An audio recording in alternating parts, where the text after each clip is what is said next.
Hey there, it's Pastor Eddie and Al Bodette and Jen Ryan again, sharing with you about end time prophecy. We want to take just a few moments and connect with the Old Testament. There is a book in the Old Testament called the Book of Daniel.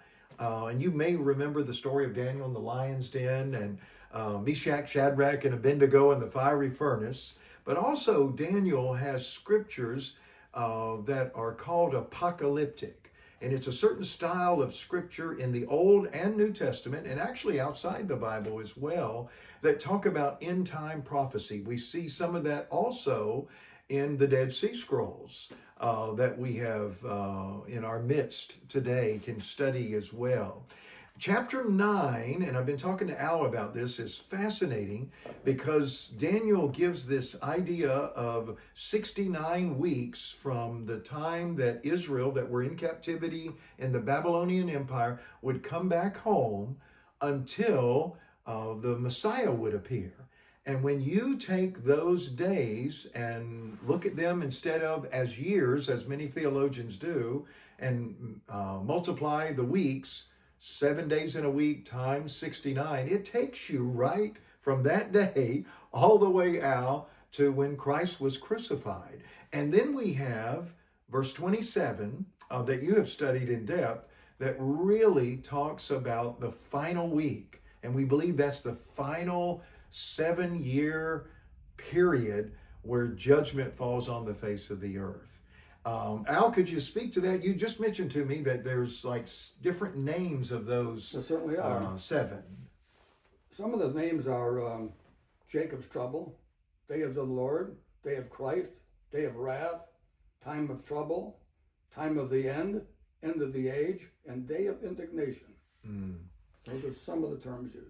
I know that it's called the tribulation and then the great tribulation. When you have the abomination of desolation, the Antichrist seems, if we understand it correctly, to come on the scene and wins the world over. We believe we're already gone. We're raptured into the presence of God. So there's this taking place in these final years.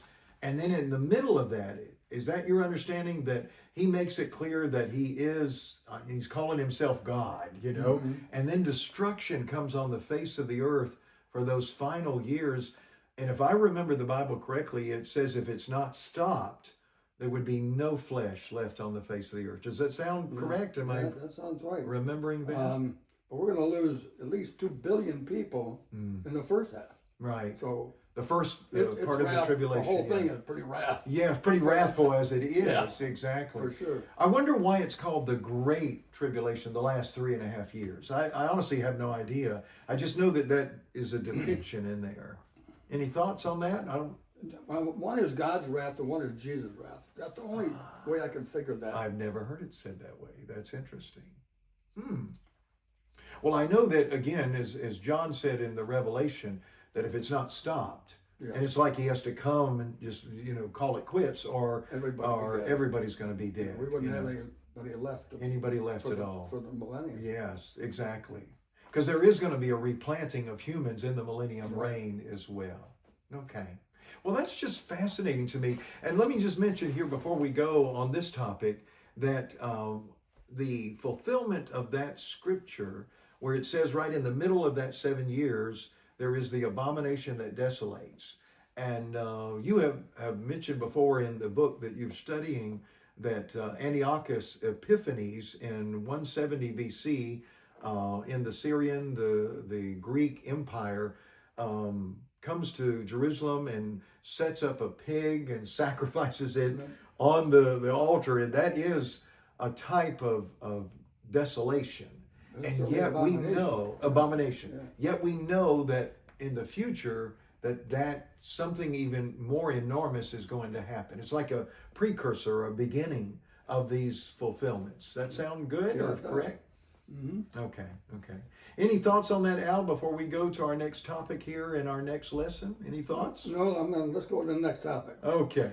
Well, let's hold right here and just ask for your blessings and your prayers. And we're going to talk a little bit about the rapture in our next section that we have. Thank you.